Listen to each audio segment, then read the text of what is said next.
Commissioners meeting, June 18th, 2019. Okay. Good morning. It's 9 o'clock. We're here for our Tuesday regular board meeting on June 18th. We have all three commissioners, Mr. Johnson, Ms. Millam at the desk, and we have an audience this morning. If you would join me with a pledge, please. Pledge allegiance to the flag of the United States of America and to the republic for which it stands, one nation, under God, indivisible, with liberty and justice for all. Thank you. First item on the agenda this morning, Lindsay is here with us to bring us up to speed on BLM. Please.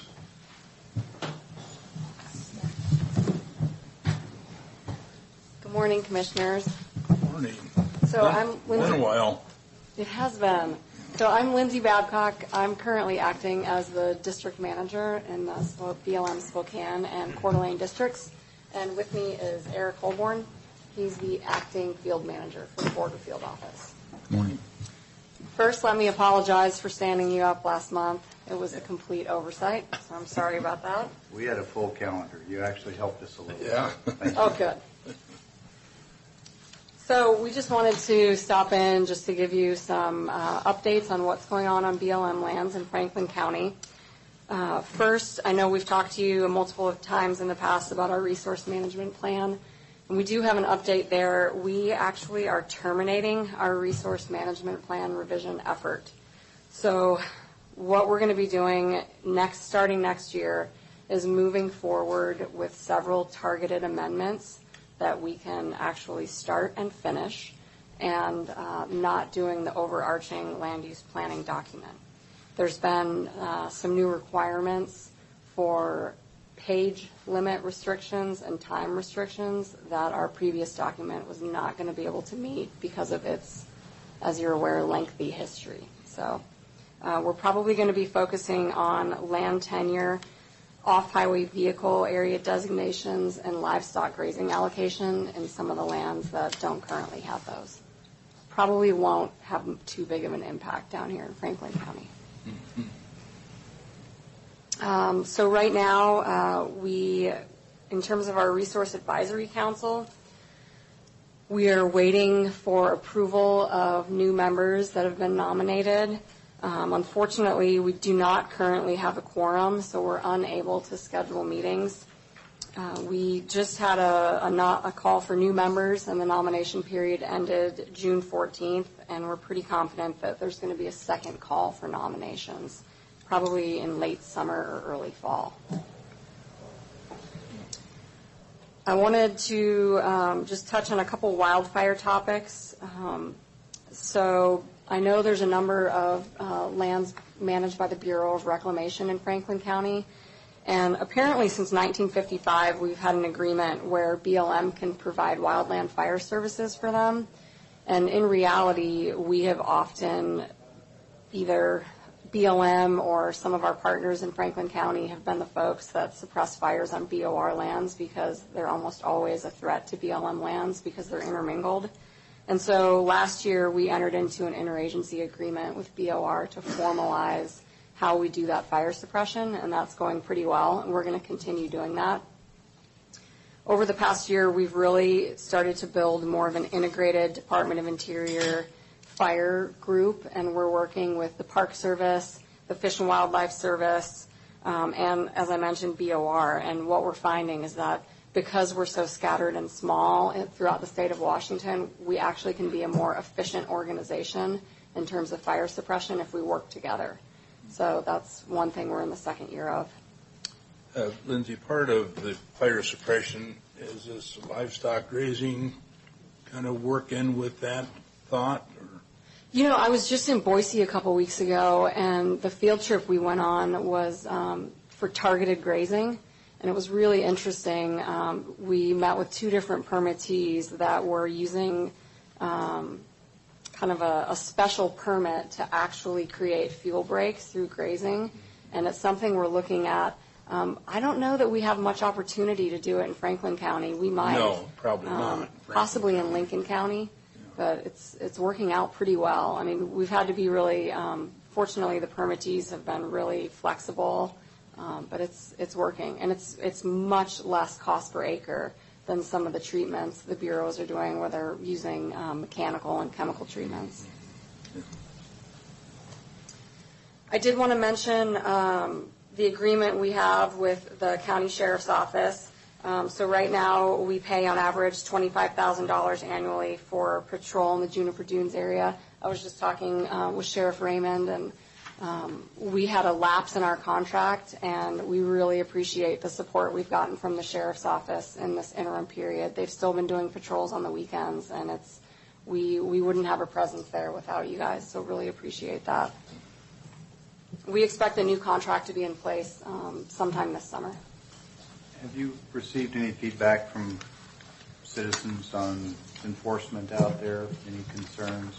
I haven't heard any, but I'm just checking. I haven't. Are you aware of any, Eric? Any? No. Mostly we've heard positive feedback about how the climate has changed out there and that it's become a family-friendly place to recreate. A little safer, too, from my experience. I think the law enforcement presence has helped. I just want to know if you heard any feedback. I haven't. In terms of recreation overall, it really feels like our partnerships down here are continuing to grow. We've got folks helping us now, not just with the cleanup and maintenance in the Juniper Dunes area. We've also got partners doing different types of plants and animal monitoring down there. I think last time I was here, we talked about some of the work we were doing with the Backcountry Horsemen and a variety of the four-wheeler groups. We're also working now with the Columbia Basin chapter of the Washington Native Plant Society, and they're a really active partner in a couple different projects. So I think we're going to see that continue to grow with the access opening up down there. One thing I did want to make sure you were all aware of, and you've got a second letter. So we sent out letters to as many people as we could think of.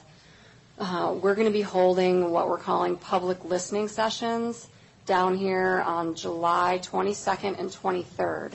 And so our office was successful in competing for kind of an internal agency grant through this part. It's a branch of the Department of Interior that's called Collaborative and Alternative Dispute Resolution. And they're basically experts in collaboration and facilitation. And so they're bringing their expertise down here in July, and they're going to be helping us host these listening sessions. And what we're explaining to people is that we're not in the planning phase yet, but basically this is kind of pre-planning so that we even know that we're starting in the right place. And we just want to hear from folks about their experiences in Juniper Dunes, what they'd like to see there, and where we can go so that we sort of get it right the first time. So I'm really looking forward to those, and I really wanted to encourage any of you and any of your partners that you can talk to come. I have a few questions. You mentioned law enforcement. And Sheriff Raymond, what do you think your cost so far is to be out there monitoring and patrolling this Juniper Dunes? Minimal?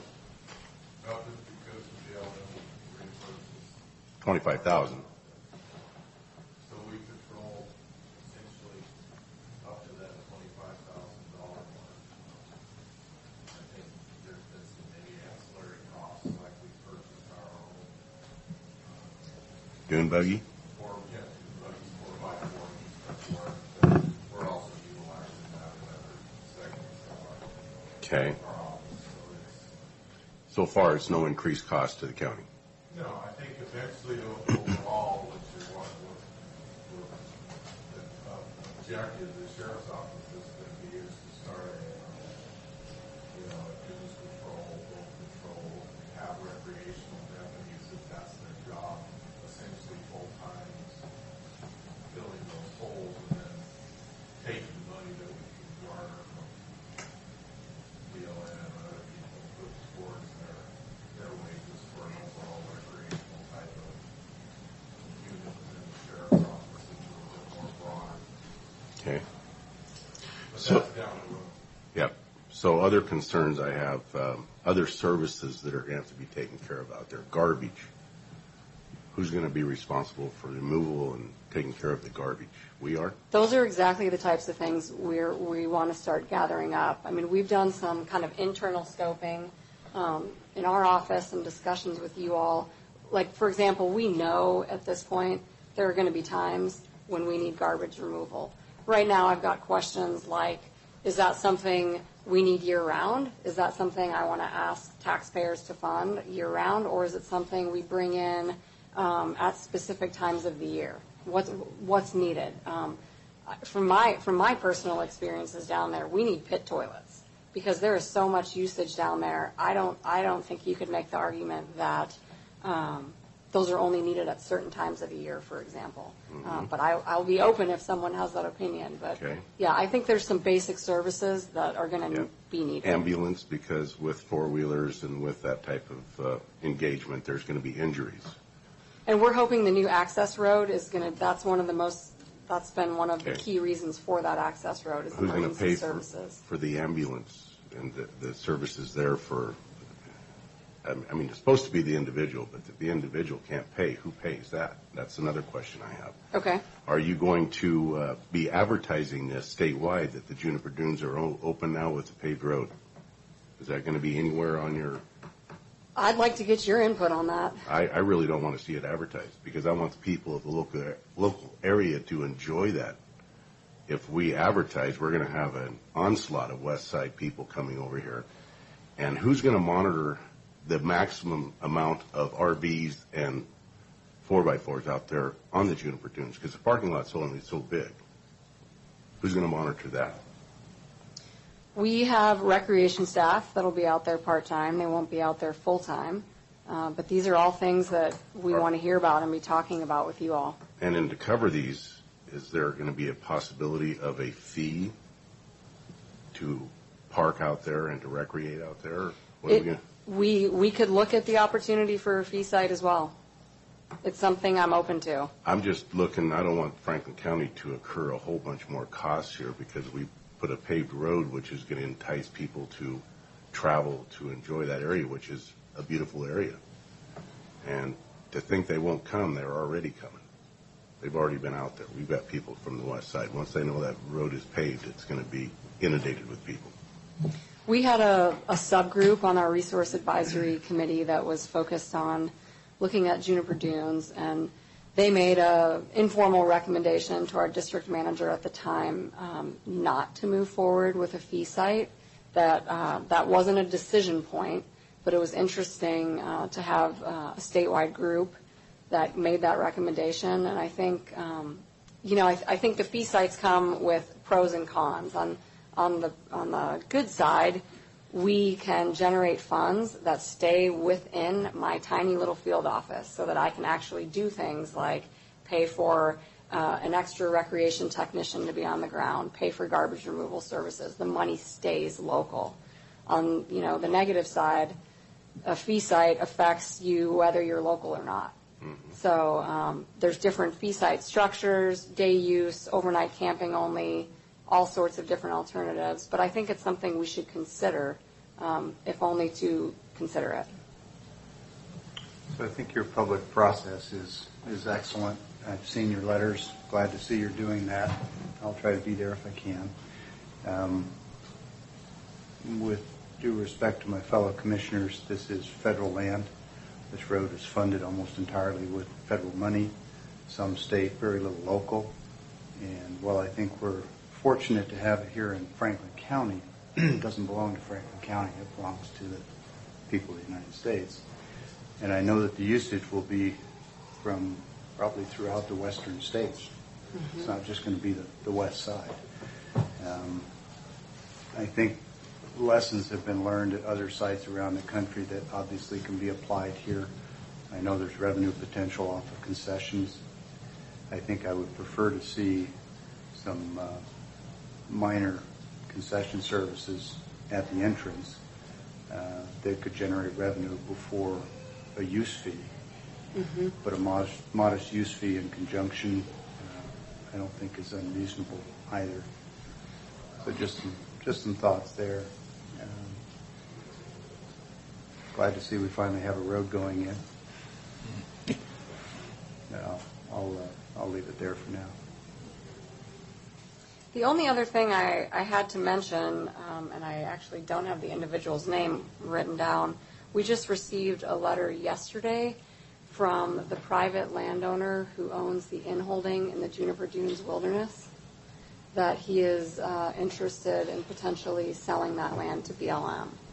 And I know that's something apparently that BLM tried to pursue in 2009, and the landowner at that time currently was not interested. So this is a piece of ground that's completely landlocked, and as I understand it, has no private access to it through the wilderness. So that's something we'll be looking into. That's all I know about it at this point. But just thought I would let you know.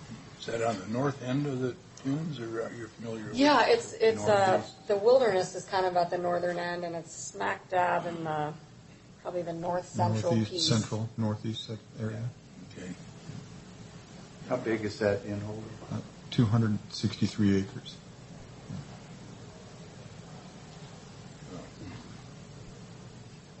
So that was all I had for you today. Well, I'd like to say one more thing on following up with Chairman Cook on the fire suppression. I think we could suppress the fires in Franklin County with grazing. And that grazing would have to occur in the spring when the things are green. And you keep the fuel load down and stop the fires. So I know that you're worried about all the other endangered species out there, but cattle know how to move around them. They won't disturb their nests. And so they can commingle, and we can keep our fire suppression down with grazing. Definitely. And you can create some income. Yes.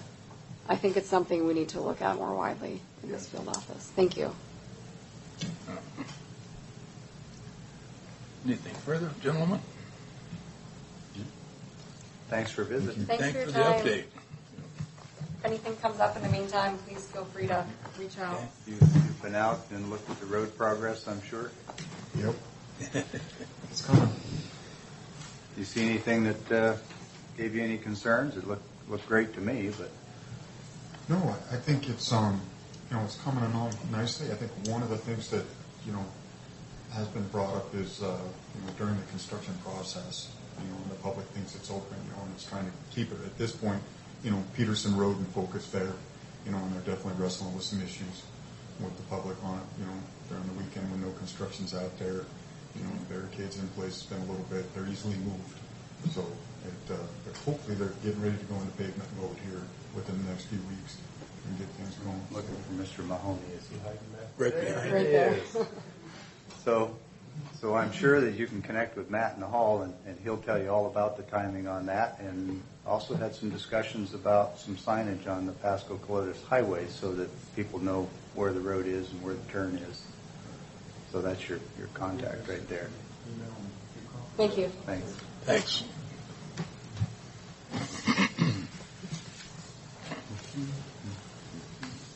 With that, I think Carly is up next.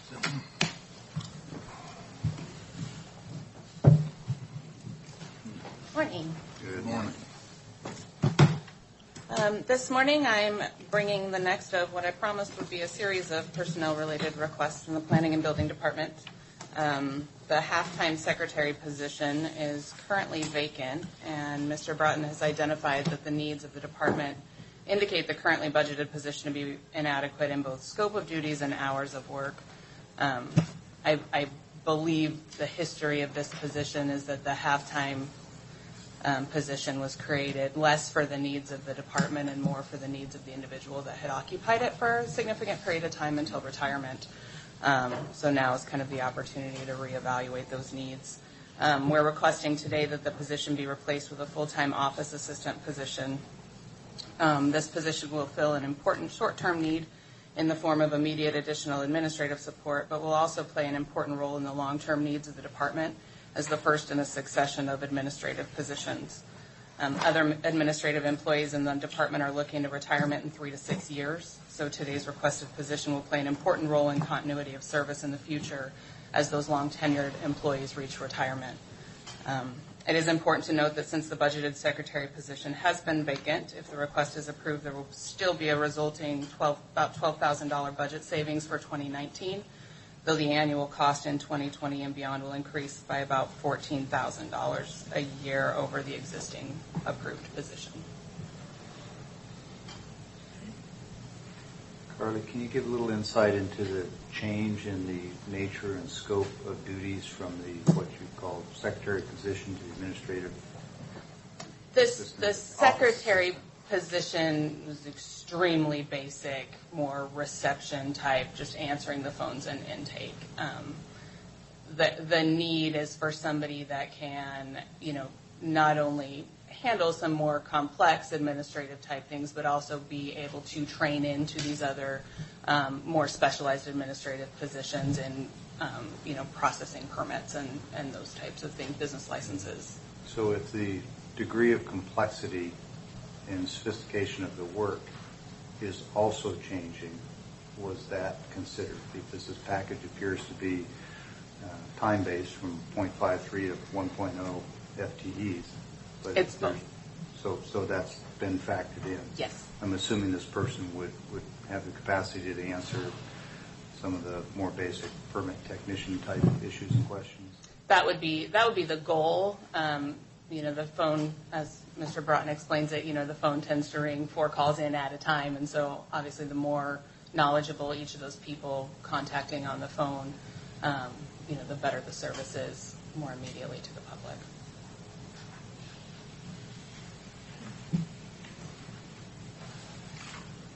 We've been able to phase out our contracted services yet, or? We have the planner position is posted, and we're currently recruiting right now. We've gotten some applicants. I believe the initial open period for that position goes through this week. Certainly Derek could probably better answer how much we're using in contract services. I don't have that specific information. I've got a question for you, too.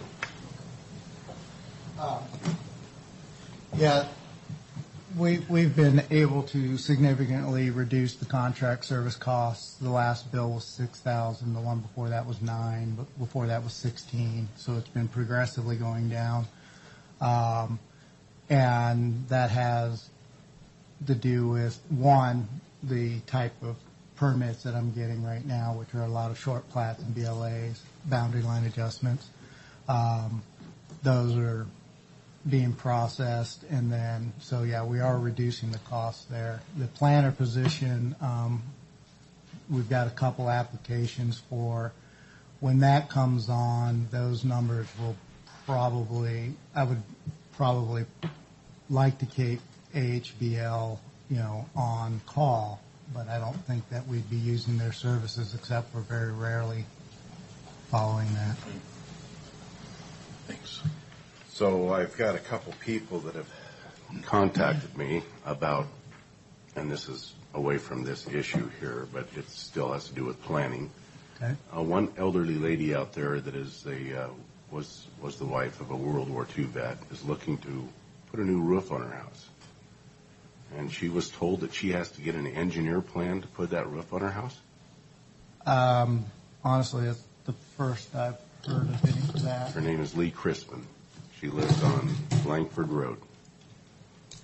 I've never heard of anybody having to get an engineer plan to put a new roof on. Well, I haven't either, so I need to double check that that's not some sort of misunderstanding. I hope it is. The only exception to that would be if the building was an engineered building and it was to... This is a house. It's a house? Yes. Yeah. It's her residence. Okay. And I'm sorry, that name again? Lee Crispin. She lives on Langford Road. Second house on the left as you drive up Langford. Okay. And then Max Burns told me he put a lean-to on his shop and he had to get an engineering plan for that. And the guy that came out and looked at it to inspect it, he laughed and he says, "What do you got to get an engineer plan for this for?" Of course, he was one of the contractors that was hired. Engineered plans are called for when the proposed building or structure does not meet the IBC code prescriptions. Generally, it's things like if it's over 8 foot in height, maybe 10, depending on the specific scenario. Various other certain elements, the building code calls out for special engineering on, for example, pole buildings always require engineering. This was just attached to a shop building. Right, but if that shop building is a pole building, it was designed through engineering, it is not designed through the IBC prescriptive. And if that lean-to is attached to that. Excuse me, Mr. Brad, I'm going to intercede here and ask the chair to get us back on track in our business. We're supposed to be meeting with Ms. Nave here on a personnel matter, and once we've completed that, I'm sure we'd be happy to further interrogate you on other planning issues. But I can talk to you later about this, Gary. Mr. Chairman, move for approval of Resolution 2019-186 as presented. I'll second. All in favor? Aye. Aye. Thanks, Carl. Thank you. Thanks, Bob. This moves us into the public comment period of the agenda. Do we have anybody who'd like to speak?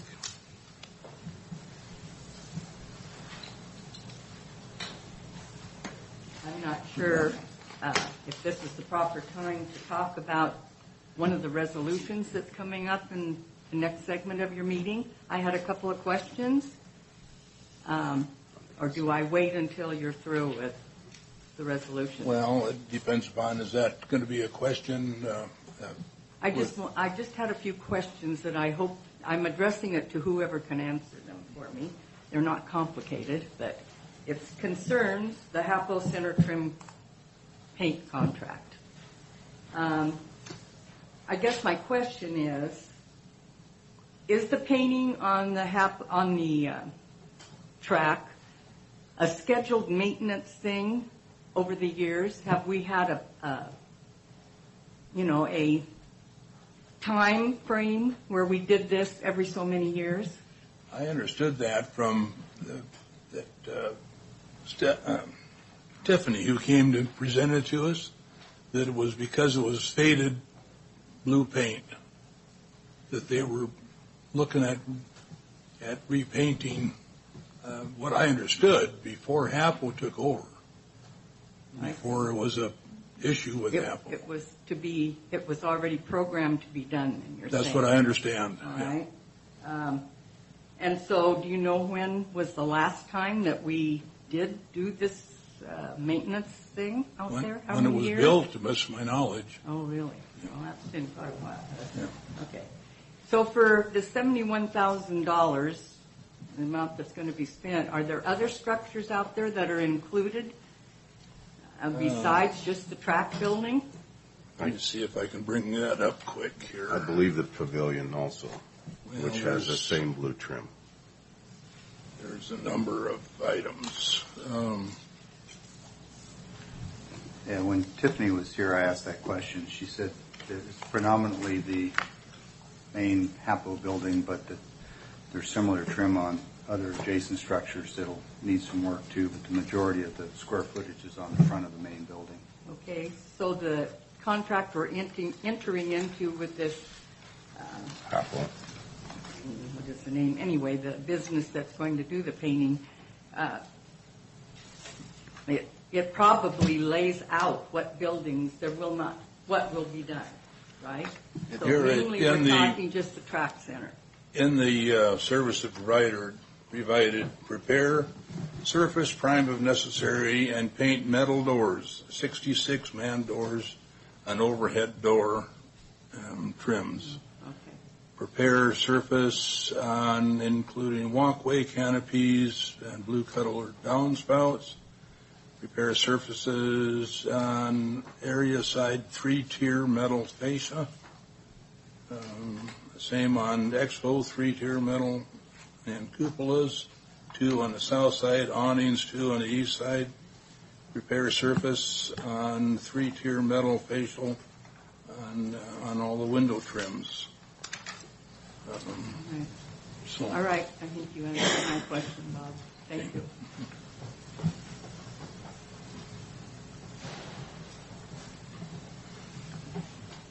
morning. Morning. Again. I was notified by some neighbors that they're upset about the speed limits out there are just crazy now. they're just getting ridiculous. The signs that I asked to be moved, or that I was told are going to be moved 3 or 4 months ago, I've got no response. No answer from that at all. Matt told me you were going to move them. I haven't got no response from that. And the one thing, I think there's a chip sealing program going to happen out there. You got to fix the problem with the speed first. Because, like I said, if they're coming by there at the speeds they're coming through there, that's not a neighborhood. Hell, might as well be a freeway. But we got to address this problem, and one of the solutions I think would be a mobile camera system that you can move from neighborhood to neighborhood, and everybody gets the benefit of that. But you got to start somewhere, and you got to start penalizing these people that come through those neighborhoods like that.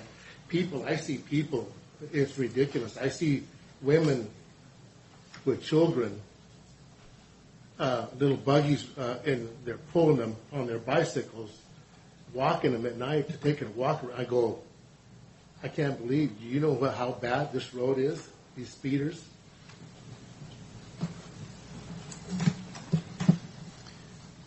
Well, I got a call from Margaret, Yep. and she was complaining also Yep. about motorcycles racing, car traffic too fast, and we're going to have to do a remedy. And I understand, Sheriff, your house is close by there too. Mm-hmm. Are you witnessing this? Are you observing it?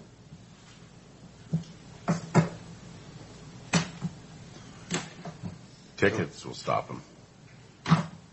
Tickets have always stopped it. And when they gave 14 tickets in less than 1 hour, it stopped it for a long time. But now, and I realize Jim's office are busy with other people. It's a big area. And I realize that. Whenever I've called to use your people, whenever I needed the sheriffs there, they've always come. Within a reasonable time, they've always shown up. But this mobile camera system, Pasco's using it. Why can't we? That's mobile, that you can move it to neighborhood where you can catch these guys and put it out that, hey, you speed in this neighborhood, you're gonna get a ticket. You might not get stopped right there, but you're gonna get a ticket.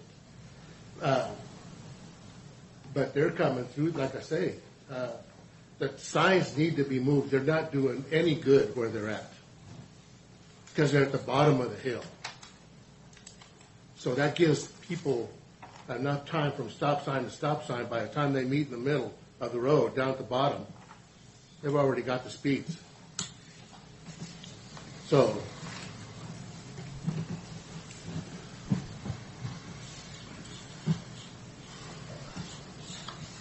You and I have had this conversation many Yes, times. sir. You know exactly where Yes, I sir. stand. Absolutely. I think you and I are on the same page. yes, sir. I'm going to put something together, and I'll present it to you guys. But I need an answer about those signs. Why aren't they moved?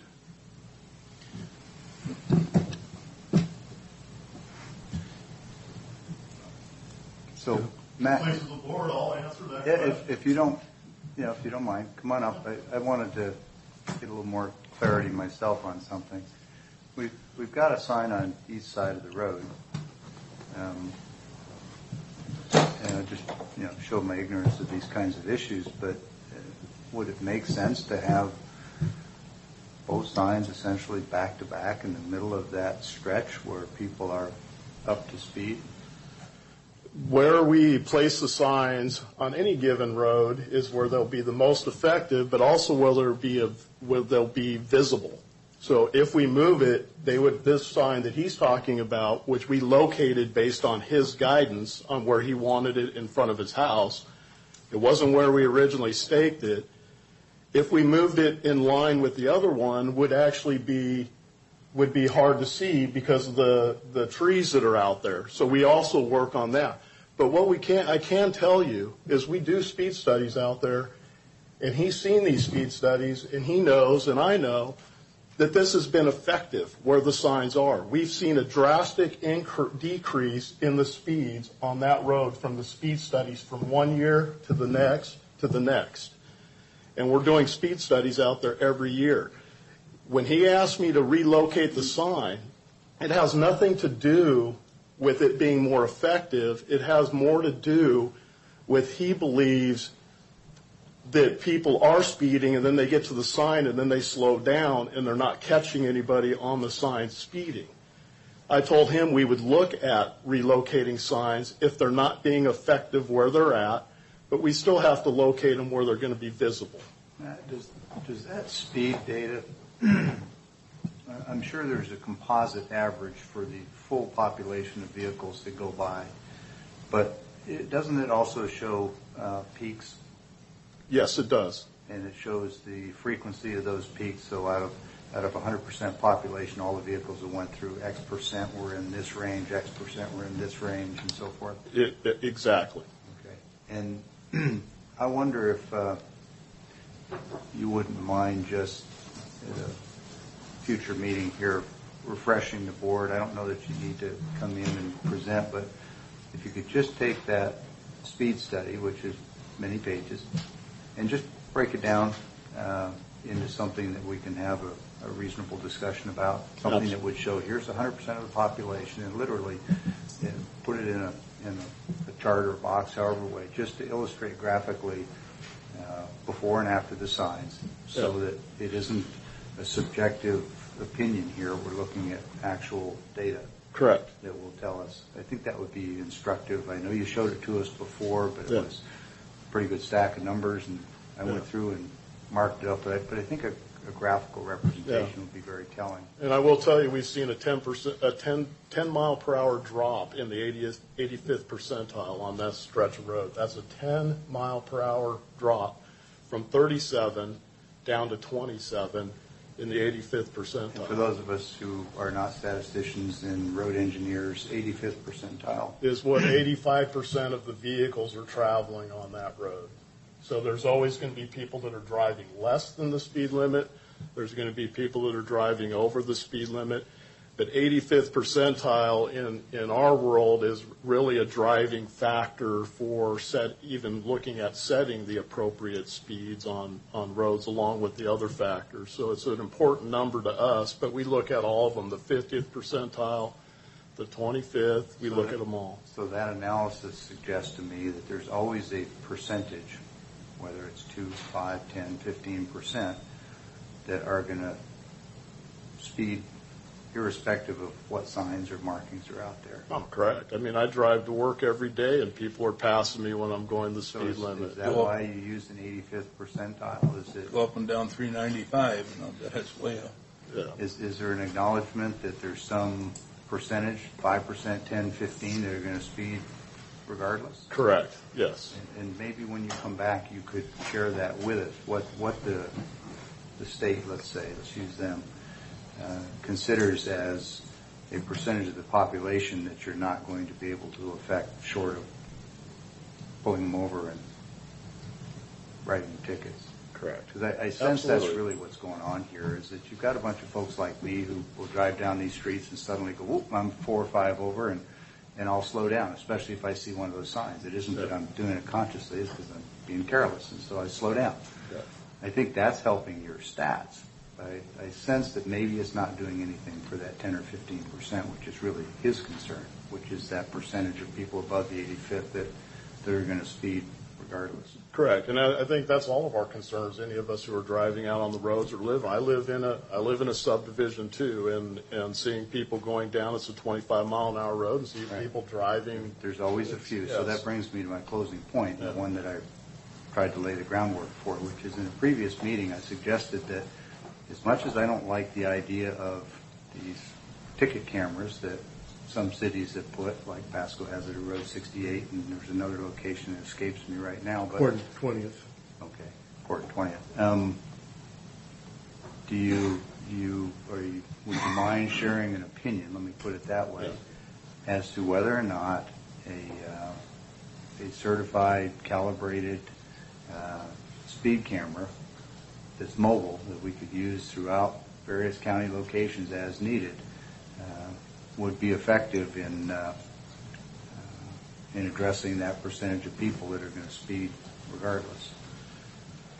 I don't have any direct knowledge of data that show. What I will say is the trailers that he's talking about that most police forces, Pasco Police, West Richland, Kennewick, the police forces have, certainly when they put those trailers out on roads, they are effective not only during the time that they're out there, but certainly there's a residual effect that ultimately ends after a period of time, and then usually they have to reintroduce those trailers to an area, so it's an ongoing battle of moving them. I will tell you that we are looking at trying to find available funding to buy one or two of those, so that they can be put out. The county did have one at one time. It was very old. It was dilapidated. It didn't work. The batteries in it.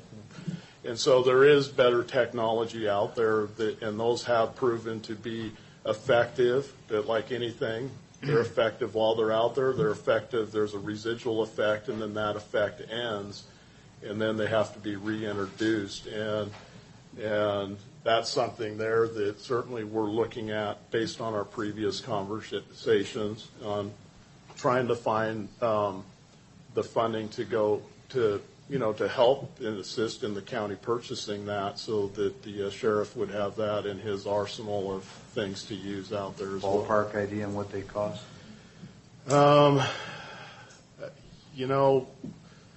Could we rent one from the city? Always there's the opportunity to rent them from the city. I think we may You be can looking. rent one from the city, or you can get one from the city, or you can buy one, but at the end of the day, they're not being video and audio. No. Those units are not video and audio. Camera systems are fixed on fixed locations through a company.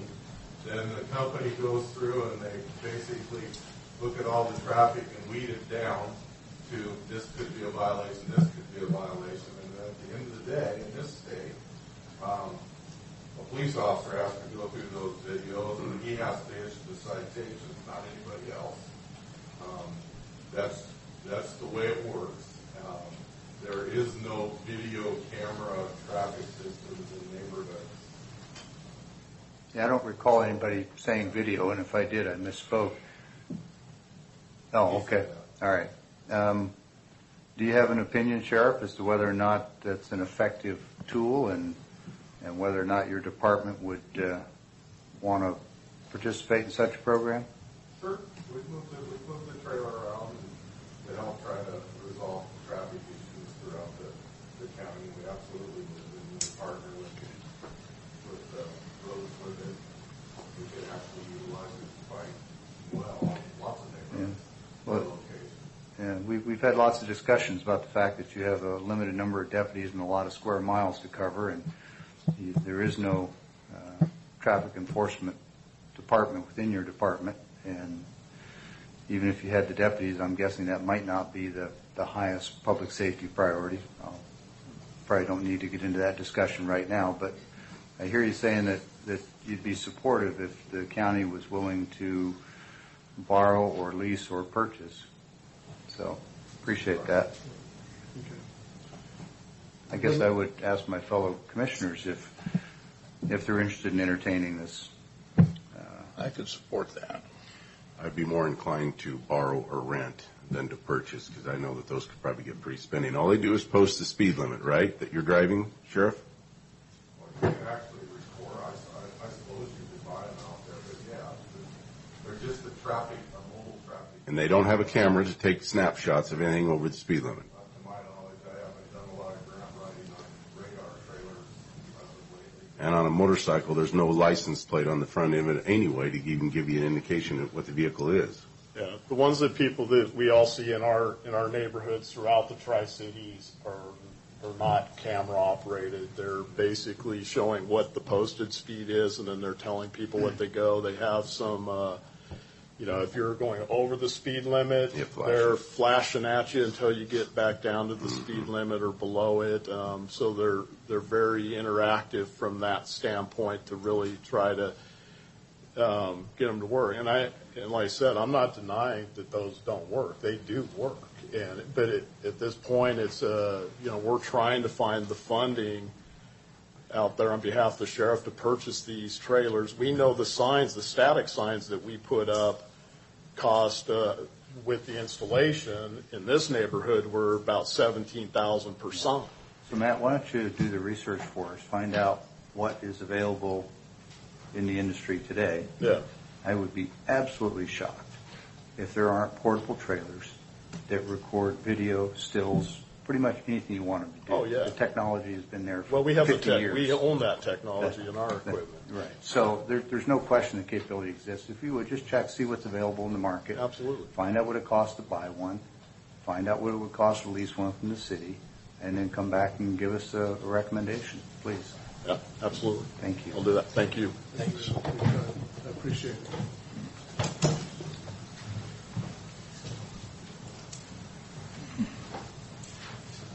I just got a quick comment on Juniper Dunes access. I'm a local recreational guy out there, and I really appreciate Mr. Didier's comments on kind of protecting that a little bit. And I understand Mr. Peck's, it's federal land. I guess I just ask, be a little bit sensitive. I know every square mile of that place out there is gorgeous. And I just say, please be sensitive. When you guys open that up, you advertise this and you bring all these people in. I associate with these people every weekend. There's some great ones and there's some horrible ones. And the horrible ones they do not respect private property that's next to there. They do not respect anything out there. And I know there's some rules out there already that are not followed, but like a bunch of side-by-sides.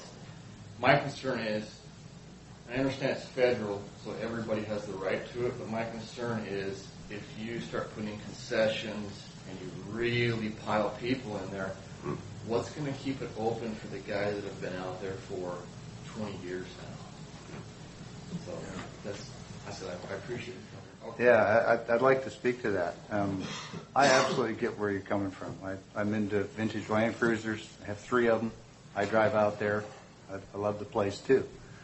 When I go to Nevada and I want to drive somewhere, I don't want the locals telling me that I can't, or somehow I'm a second-class user because it's not in my county or my neighborhood when it's federal land and you're using my federal dollars. I mean, I absolutely get where you're coming from, but from an integrity standpoint, it belongs to the people of the U.S. I think the focus really needs to be on appropriate, safety-oriented regulation of the use to deal with the percentage of people that are going to be a pain. And I wish there was a way to keep them out.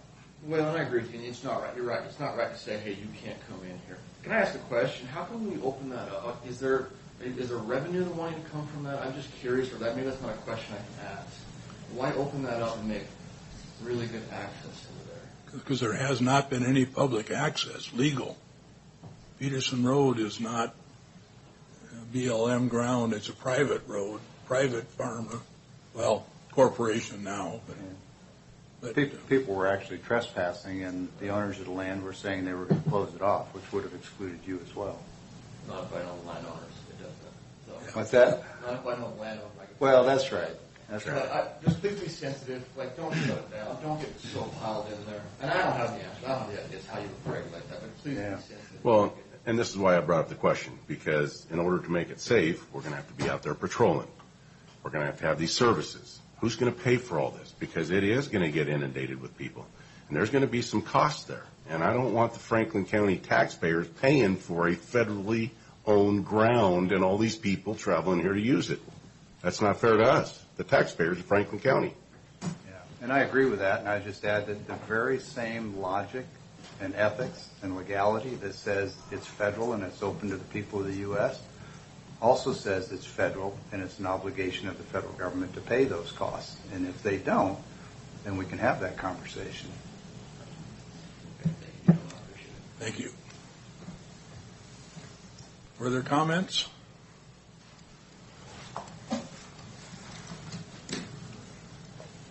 Morning. Good morning. Mark Dockstetter, South Landing Road. I've got a couple of them. One, I don't think you're really aware of the cost associated with opening the dunes. My brother's in Brawley, and 50 miles east of them is the Big Dune Park. And they fly about 9 a weekend out of there to San Diego in medical helicopters. And the sheriff is going to be out there constantly when they're out there. We're not going to get quite the people they get, but they get about 250,000 people on a weekend. And they all pull in with campers and cargo trailers, and the ambulances are constantly going back and forth. And a cooler full of beer. The sheriff's got to be there. So it's something I think we're not going to be on that scale, but it's something you need to be made aware of. And the other thing I'd like to comment on is the growth plan, urban growth boundaries that the city's going through now, and you'll be bringing to the county commissioners, hopefully, and doubtful, October or November. I wish that as county commissioners, put some pressure on them to look at building at least one more bridge across the Columbia River. I mean, I've been here 50 years, and the Bi-County area is fourfold, fivefold in population since I've moved here, and we still have the same 3 bridges. And we're not going to be able to take 50,000 more people in Franklin County, which they want us to plan for, without doing something going east and west. We can't have everybody going in on 68 and Road 100. We're talking, if we have 50,000 more people north of the city limits now, we're talking 100,000 cars more a day going in and out on those 2 roads. And I think now's the time to stick our noses in there and say, come up with a better solution. And I would like the county commissioners to take the lead on doing something about east-west. I mean, I don't want it because I live on Self Landing Road, and that's a natural place to cross. That's one of them. But that's something the county's got to start planning for. We got to apply for funds or whatever. But this Growth Management Act is dictating we're going to cram 50,000 more people into 3,000 acres. We need to take a real hard look at what we're going to do. And I just wanted to bring it up and bring it up again. I brought it up at the city council, the city planners, planning sessions, workshops, whatnot. This is going to be a serious problem for our county. And that's all I got to say for right now. I'll speak to the bridge thing for a minute.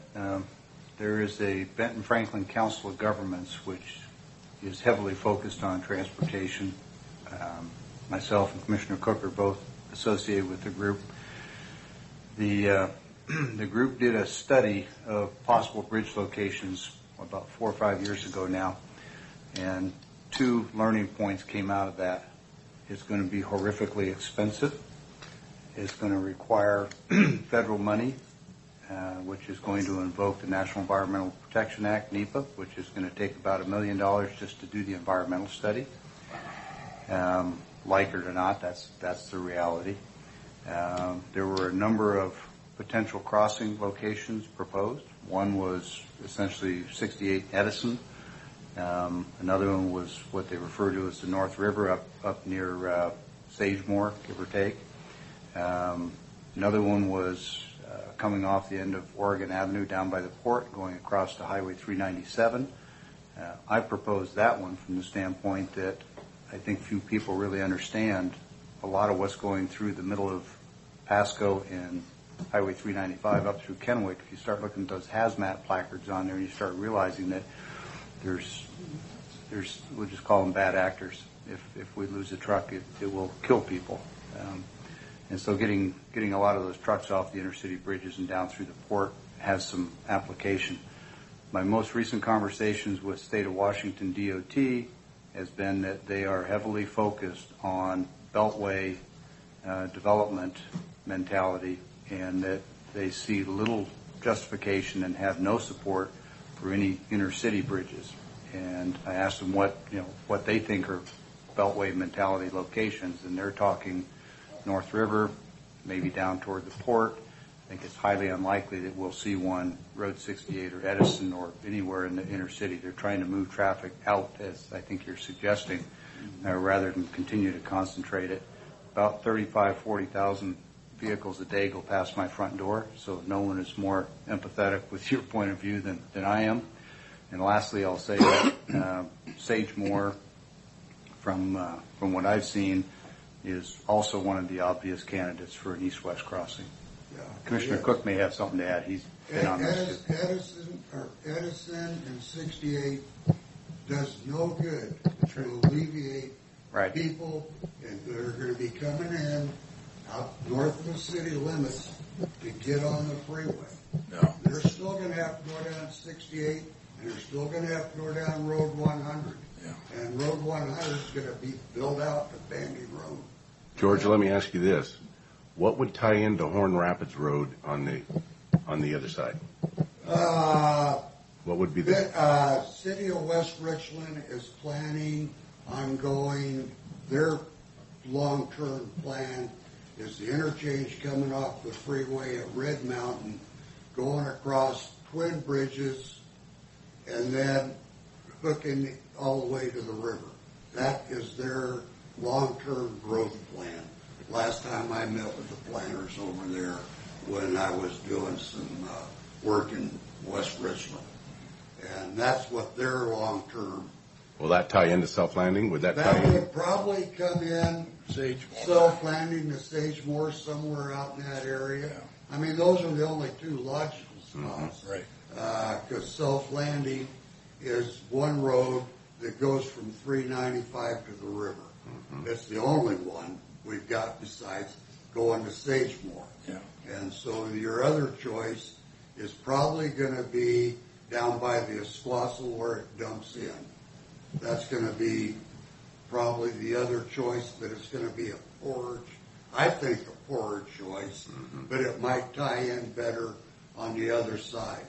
But if we could leave, if you got 50,000 people, that's basically figure 3 or 15,000 households.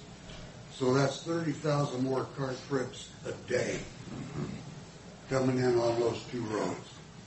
I'll tell you, there's one other factor that has emerged in the last year or so, and that's the projected growth curve for the Manhattan National Park, Manhattan Project. And a lot of the thinking and a lot of the justification, I think, got the Red Mountain interchange over the final hurdle was a realization that they're going to have a way to move a lot of people from the freeway coming this way out of Prosser up to the park. So that's helping push that. That same logic is going to apply to where we put a crossing, and I think that gives, if the park grows as people anticipate, I think that gives the nod to the North River Bridge over any of the other options I've seen. Well, it's the one that's going to make the most sense for moving our traffic away from 100 and 68 the interchange. Yep. Right. Well, I think the state agrees with you. I agree with you. We'll see if anybody else does. Well, it's something I think the city's not going to take the lead on doing it. They don't care. They don't have anybody down there that gives a damn about Franklin County. They're not going to be there that long. They've lost all the old-time people that grew up and cared about it. And so it's going to be up, I think, to the three of you to take the lead on it. Anyway, that's all I have to say. Thank you. Thank you, George. Any other comments? Desi? Can I ask a quick question? When my family moved back here in 2008, there was a builder impact fee to help alleviate the overcrowding for Pasco school districts. Is that any longer in place? That's Do for you know households. what? I'm sorry, what's it? For households, it's $5,000, isn't that, Keith? It's a school impact fee, and it's imposed by the city of Pasco. There is no school impact fee in Franklin County unincorporated.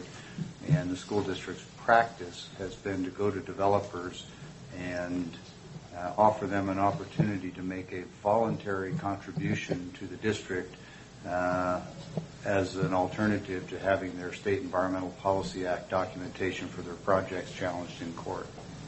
I think I said that tactfully. I didn't use the word extortion in Okay, there. so I guess my confusion, are we going to feed the world, or are we going to build houses? Because the county, like I have been, I'm on Cooler Street off of Argent, has now been annexed into the city.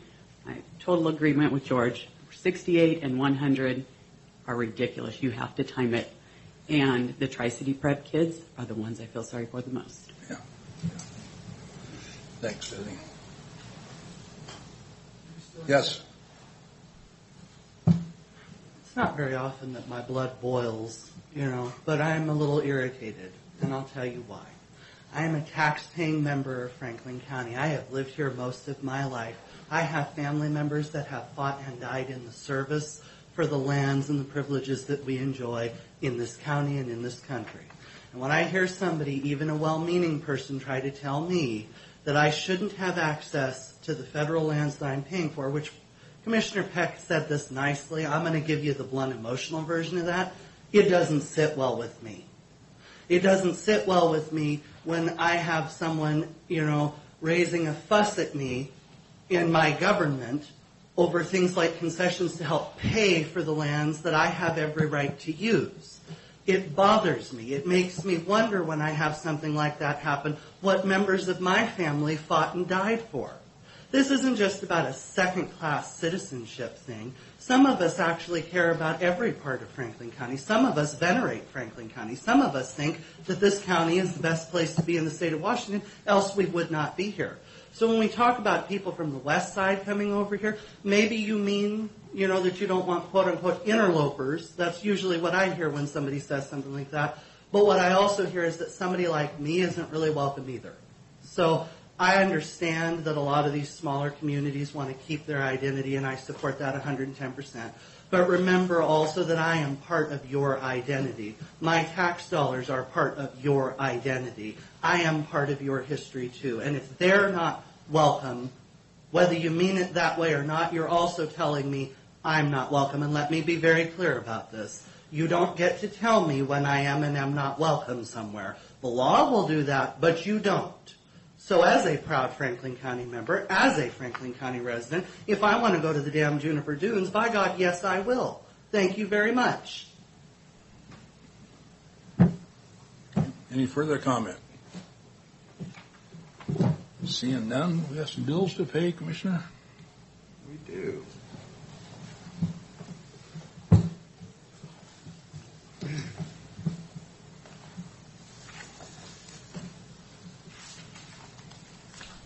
Mr. Chairman, looks like we have 3 this morning. I'll just take them in the order that they're in the folder. Move for approval of fund expenditures in the total amount of $359,707.82 as presented. Note for the record it's been reviewed and signed by the county administrator and 2 representatives of the auditor's office. I second. All in favor? Aye. Aye.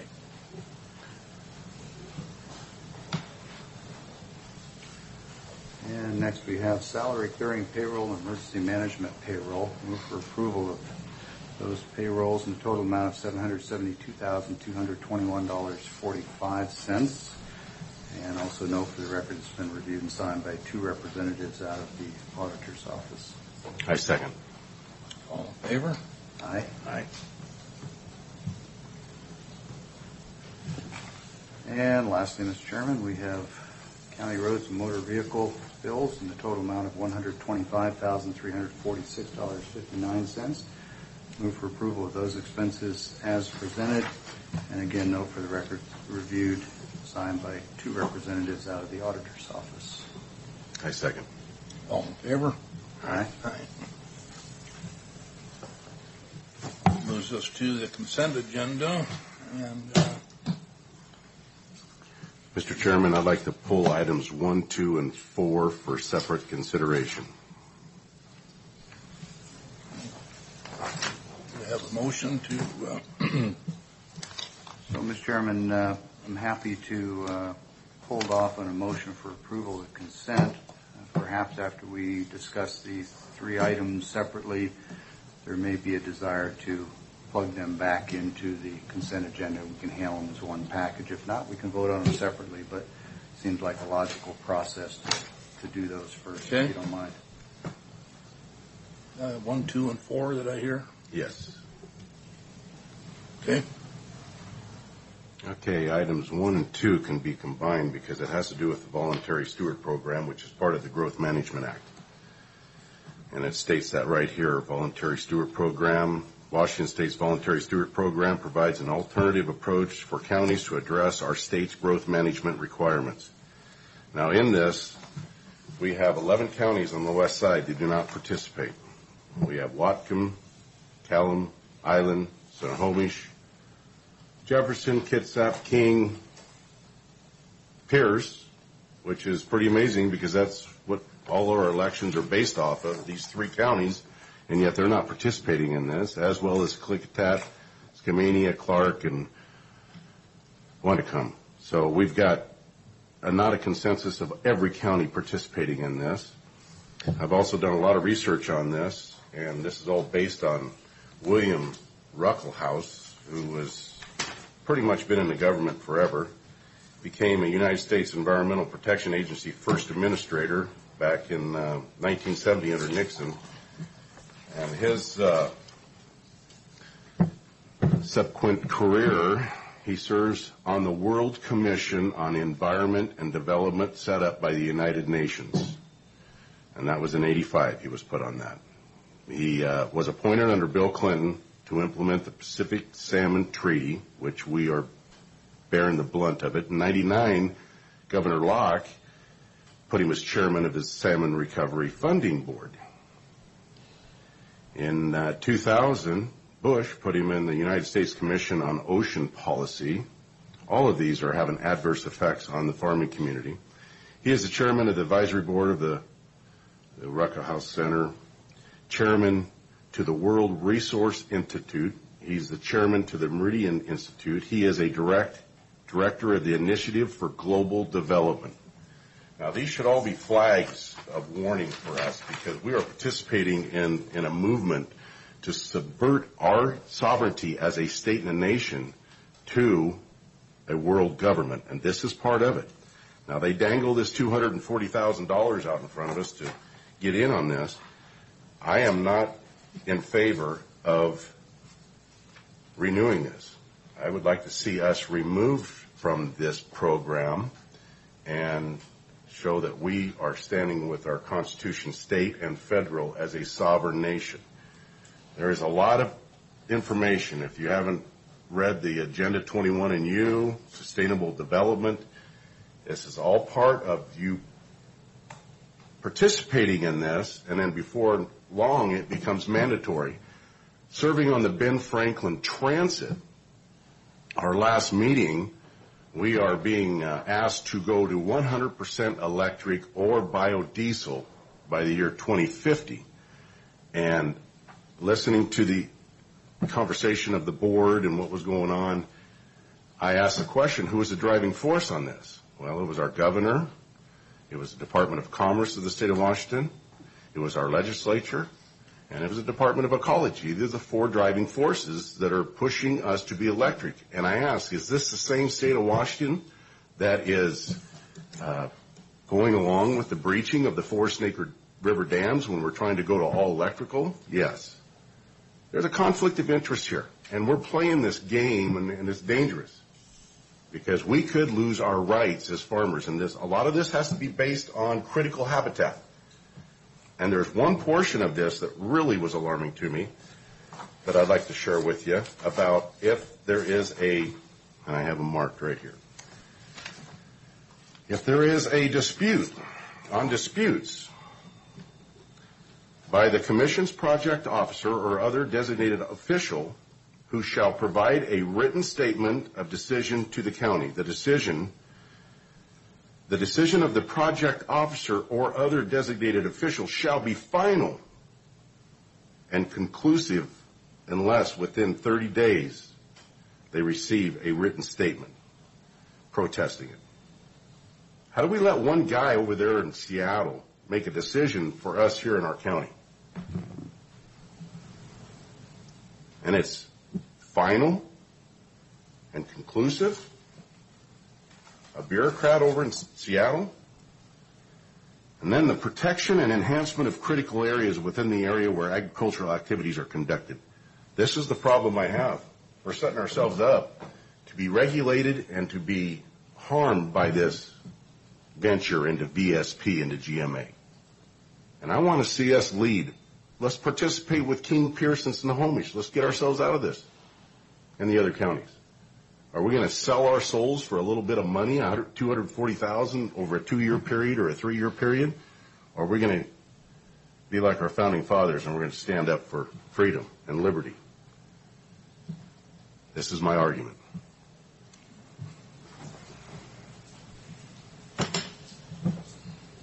Now, would you like me to discuss item 4?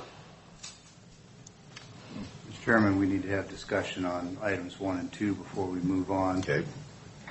Thank you. We discussed this in 12, I think it was. I was here. Passed it in 12. And of the whole room full of people at that time, you were the only dissenting vote. So I know. I have to, as far as a commissioner, I'm voted in by the complete county majority, so I voted with the majority. And I feel they still have to do that. If I remember, the room wasn't completely full. We had Farm Bureau members who were all wanting to participate in this because they were worried about being sued. And at the meeting over there with the Conservation District, I asked Farm Bureau President if any of these counties had been sued that aren't participating in it. And none of them had. So this fear of lawsuit is driving this, participating in this, and none of them have been sued. They were sued prior by environmental groups. But I think it's time for us to remove ourselves from this. So, Mr. Chairman, I would remind that there are 39 counties in the state of Washington. Yes, 11 are out, but 28 are in. And of the ones that are out, King, Pierce, not so much Snohomish, but King and Pierce in particular, are decidedly different in their agricultural interests, pursuits, and needs than Franklin County. So I think there are reasons where VSP makes more sense in some counties than others. I had some concerns about VSP when this came up. Like Commissioner Cook, I spoke to as many people as I could. I was aware of the few who were opposed and a clear majority, from what I could tell, who were strongly in favor. As to the remarks that were read earlier about the decisions of a particular individual being final and complete, the next sentence in there says, unless we protest, in which case it's not final and complete. And ultimately, as we're discussing today, if we don't like the decision of that one person, we simply remove ourselves from VSP. So we actually do have an exit strategy, and we are not bound to the decisions of one bureaucrat on the west side. I'm a firm believer that empirical evidence is a much better gauge than the perspectives and opinions of any group of people. Reality has a way of showing you what really is. And if anyone has seen harm or serious problem with VSP in the several years that it's been in place here, I would be grateful for the education on what those have been. I'm not aware of any. Well, not necessarily in our neighborhood, but the Sackmans up there in Idaho were denied building their cabin on Priest Lake because of the critical habitat, wetlands area. There's a place up in Spokane there, same thing. I'm not aware that VSP was in Idaho, and certainly has no... There's 11 states out of the 50 that are participating in this also. Out of the 50, there's only 11 states. We're one of them. Yeah. So you cited somebody in Spokane area. What was that about? Same thing, land use issues, and they took away their farm because of the wetlands. And out here, you talk about the farmlands and the critical habitat.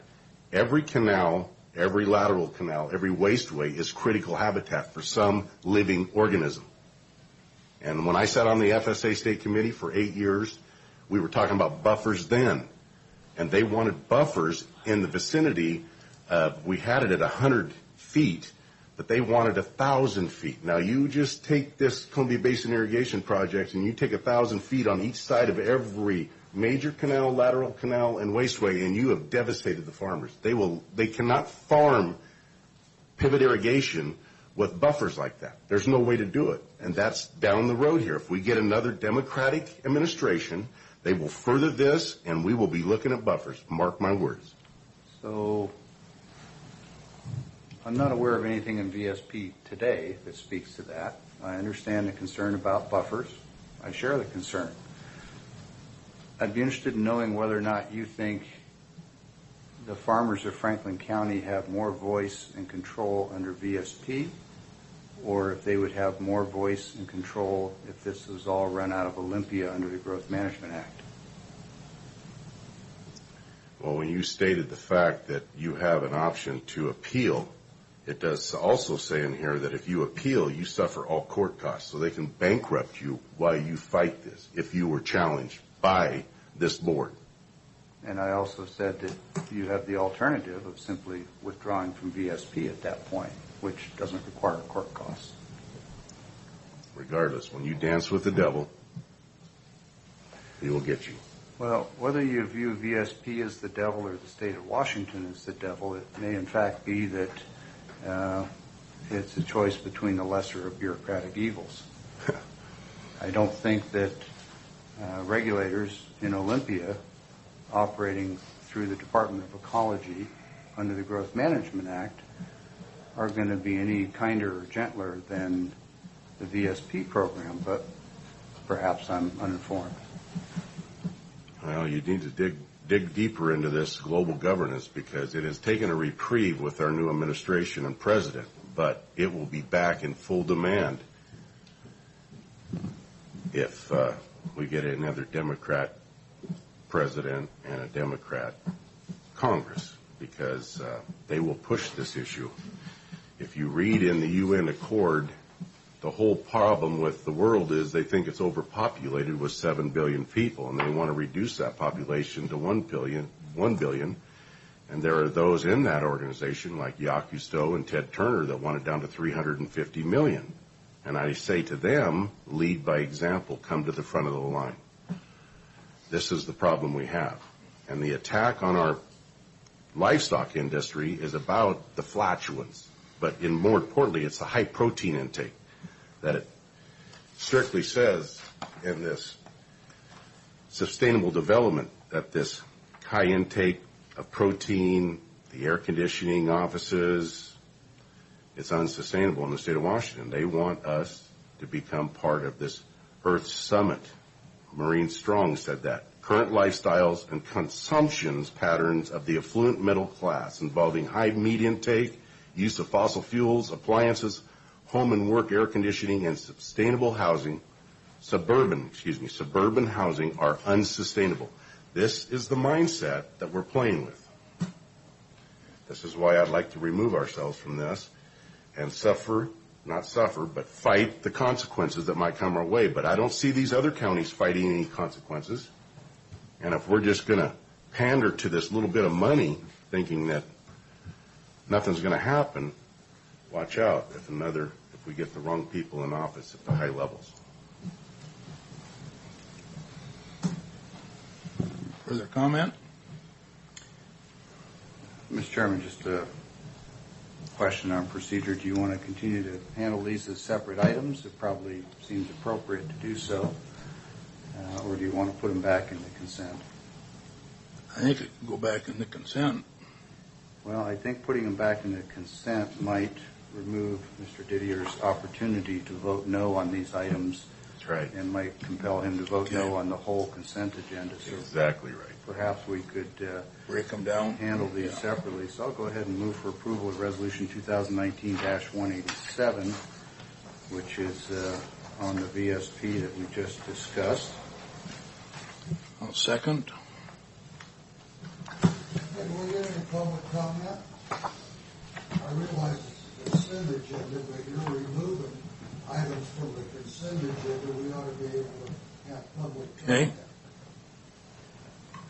And Mr. Chairman, I just note that there's no requirement for that, but I'm more than happy to hear the gentleman's comments. Yeah. Go ahead, George. We're talking about voluntary stewardship, or whatever you want to call it.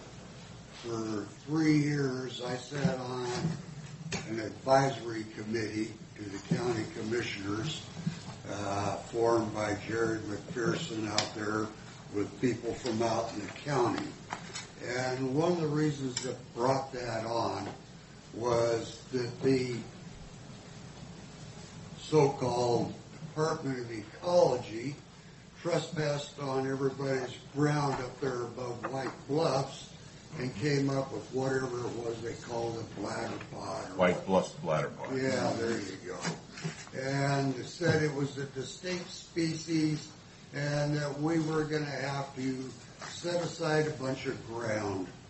Well, we kicked in roughly $25,000 to get our own scientific research done through volunteers out there, and they come to find out the bladder pot in all 17 western states is the same genetic species. There isn't a distinct deal. And if people want to voluntarily do conservation on their ground, they should do it.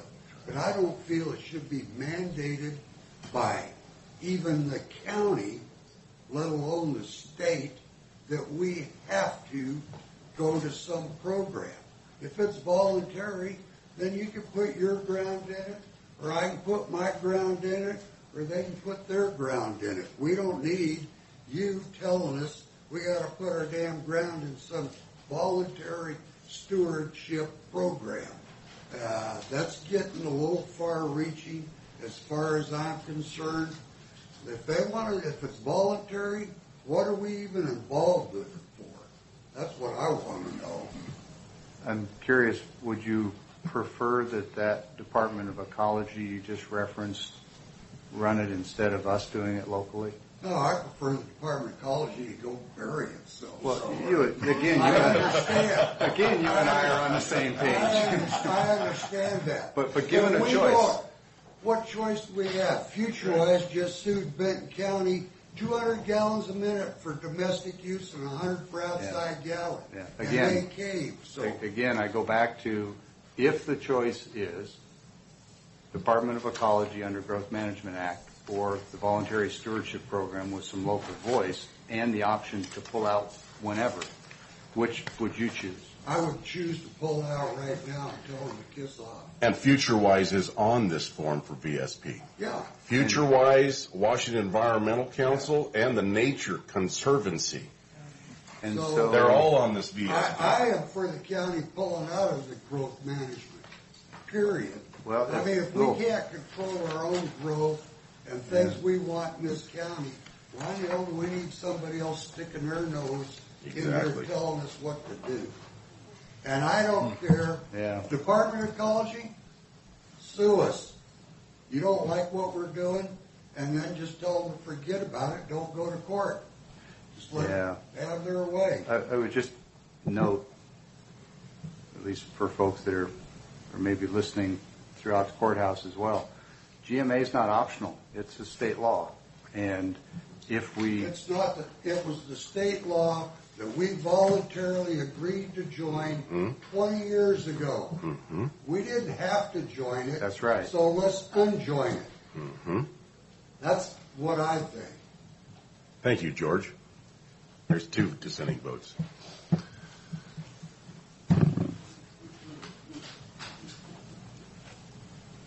We have a motion and a second. All in favor? Aye. Aye. All opposed? No. There's the first one.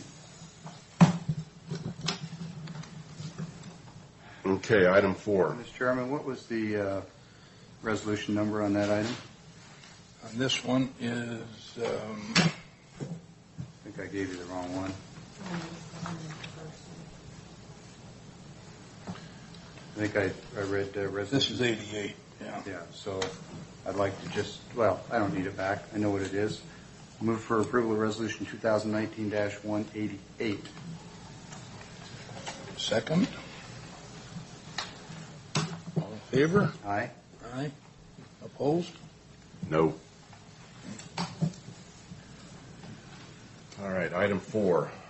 This is the contract to paint the track facility.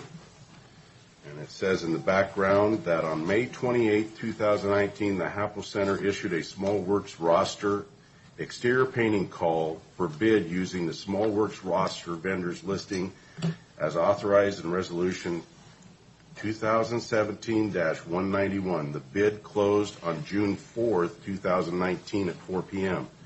May I note that the 28th, May 28th, May has 31 days, that's 3 days. June 4th is 4 days, that's 7 days. Take off the weekend, that was only open for 5 days. But my argument is, under this Resolution 2017-191, Section 3, in lieu of awarding contracts under the subsection 2 of this section, a state agency or authorized local government may award a contract for work, construction, alteration, repair, and improvement projects estimated to cost less than $35,000 using the limited public works process provided under this subsection. So we're clearly over the $35,000 on this bid, and I think we need to look at this item.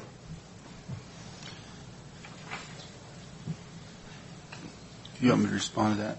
Yeah. Matt, is 35,000 the current threshold for small works roster? 35,000 refers to the limited public works process, which is very similar to the other process, which is anything 35,000 or more up to 300,000, which is under that current, which allows us to use a small works roster. The limited is you got to get a minimum of 3 bids. The normal small works roster process, which is at 35, they call for a minimum of 5 bids. And there's some other differences between performance bonds and stuff like that. Matt, I read all through this. What's the length of opening the bids? What's the length? There's got to be a certain amount of work days, and I couldn't find it in here. Well, my understanding is that this was put out to bid before, and then they rebid it, it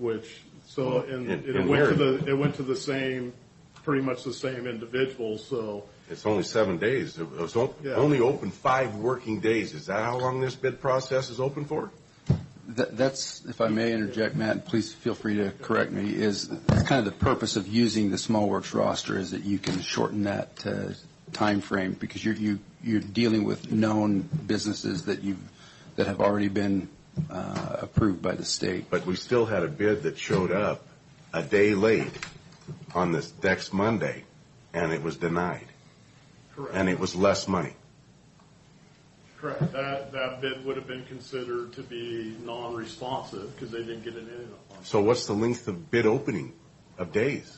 It really is at the discretion, like he said, using the small works roster process allows you to get things done a little quicker than you would do under a formal sealed bid process, which is defined in the statutes as well on how long of an advertising. Like some of the work we do, public works projects that are of the road nature, we have to put them out a minimum of 20 days in advance. And so those are dictated under the public works, the small works roster process.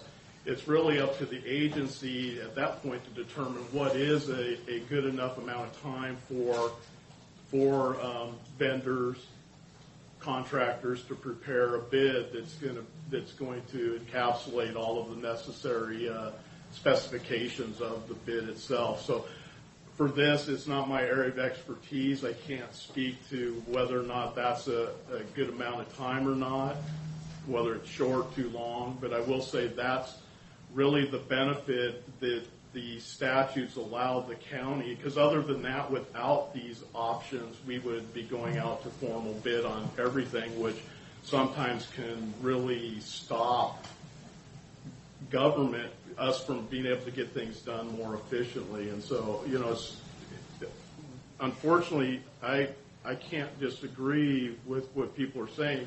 but we do have some pretty strict statutes that pertain to procurement that we just can't work around them, and the legislature has allowed commissioners and cities and counties some leeway to go to these other processes like the limited public works process or the small works roster processes to actually help us to be more efficient. But other than that, procurement is a very complex beast, and I assume the reason he's calling me up here is it's one that I am incredibly familiar with when it comes to public procurement. And so Matt, how many bids did you get? I wasn't part of this bid specifically, so I'd have to defer. How many bids did we get? I believe there were 4 or 5. One of which was declined because it was late. But I thought you said it had to be a minimum of 5. I thought Matt just said it had to be a minimum of 5. You have to seek a minimum of 5, whether they respond. Oh, you have to seek a minimum of 5? 5 don't have to respond. Correct. Matt, in your experience, is this an inordinately small number of responses, about average, high? Where does it fit? I realize it's kind of an open question. It's variable, but... In our office, I have a pretty strict internal policy that when we go through the small works roster process, I don't care if once we narrow it down based on the type of work, if there's 500 contractors that do our work, we send out an email to all of them. And it's not uncommon even for us where we would send them out via email to 100 to 200 to only get a half a dozen or less responses. It's pretty standard. So I would say. So why did you rebid this? They rebid this based on, I believe, I would have to defer. I can address that. The first bid that went out simply asked for them to submit a price for painting the blue trim. Did not specify power washing. Did not specify the type of paint used. Did not specify cleanup, prep work, anything. It just said, tell us how much it would be to paint the blue trim. Well, so when they got the bids back, there was absolutely no way to evaluate the bids because we don't know what the individual companies were going to do. So I requested that they resubmit it out to the exact same people, same group of people, the small works painting group, and lay out all our specifications and what we want done. Otherwise, we could end up with a horrible paint job. Yeah, it was $20,000, but they didn't power wash first and they didn't seal it or whatever they need to do. And how many bid responses did we get on that first? I think there were only 5 the first time. And Same 5, though. though. It was about the same, and I don't know if they're exactly the same. I know there were a couple of the same entities. Why didn't we wait for all 5 to come back on the rebid? Because we put a time period. They were instructed on the time period. Maybe you can answer the legal question. Is there There a... is no minimum. There is no minimum. They suggest 7 to 14 days.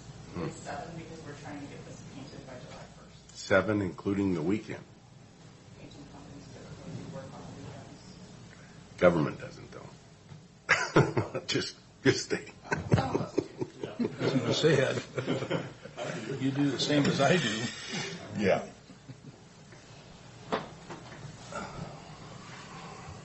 Okay. I also raised a concern that with this here re-signage of $100,000 a year with what I see Kennewick just redid their Toyota Center for, we gave them a whopping good deal here on this for 10 years, and I think that if this trim needed to be painted, I think Hapo, with all the buildings around town that they have, they could surely afford to paint this themselves with the color of their choice. And I think that when we're paying out $71,000 or $71,500, we have just given up our first year's rent that we were just about $29,000 or $28,000 short of the first monies coming in. And I talked to Tom French on this. I said, Tom, I know you want it to look good with the signage, but I think there's more areas in the track facility that need to be addressed. One, the bathrooms. If I'm to attend the track facility and I walk into that bathroom, which I did, and there was 5 stalls closed, and it looked like it did, I would not come back. And I think we need to be addressing other issues than painting the trim on the building.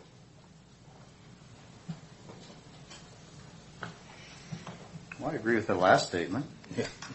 There's a list of issues that need to be addressed. Mr. Chairman, if there's no other discussion, I'd move for approval of Resolution 2019-190 as presented. Second. All in favor? Aye. Aye. Opposed? No. Okay.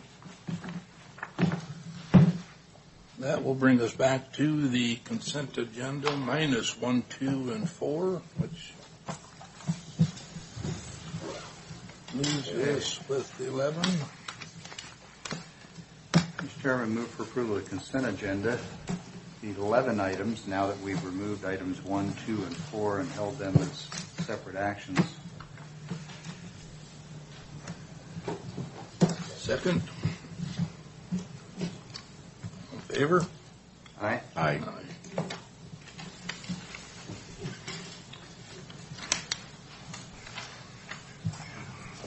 Will bring us up to Keith's.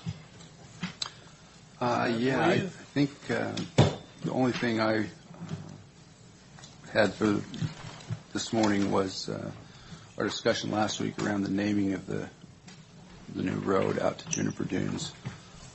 After discussing with each of the commissioners, we pretty much agreed that we will name that road Juniper Dunes. We'll work with Public Works to provide the right ending, whether that's road, boulevard, access, whatever, but it'll probably just be Juniper Dunes Road. And then with the signage that will come off of the PK Highway, should be able to direct traffic to the right location pretty easily.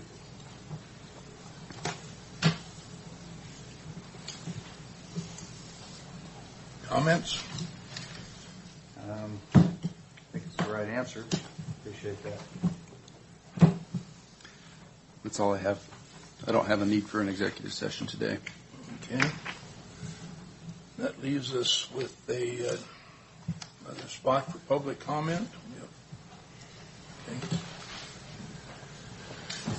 God help me, I just can't resist today.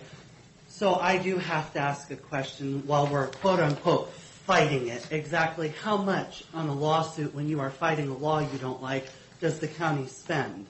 The last 3 or 4 meetings we have had to hear about how we need to conserve our money. We have had questions about the budget. And now in the heat of the moment you say because you don't like a specific department or law that you're going to fight it. That's our money. You railed against pay raises, for heaven's sakes, for certain law enforcement officials, specifically because you didn't think we had the budget for it, and now you want to launch into another lawsuit? My God. And another thing, because what the heck, I can't resist this one either. There are a lot of Democrats in Franklin County, and you are welcome to disagree with the party, and you are welcome to have your opinion, but my God, you're a county commissioner. Perhaps instead of railing against a political party, we could be a little bit more professional and stick specifically to the policy concerns. I mean, my God.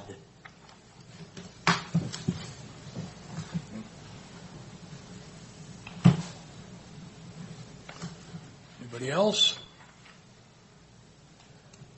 Morning, Rocky.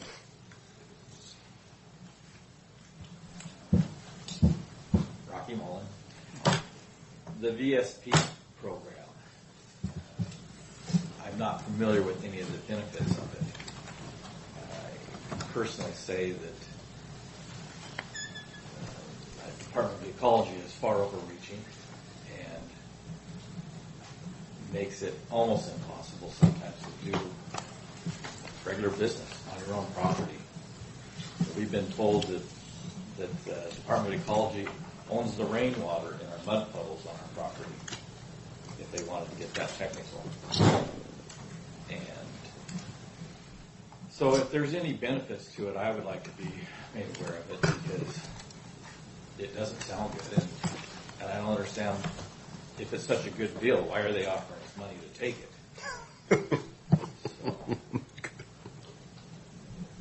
It's just my view. Good point.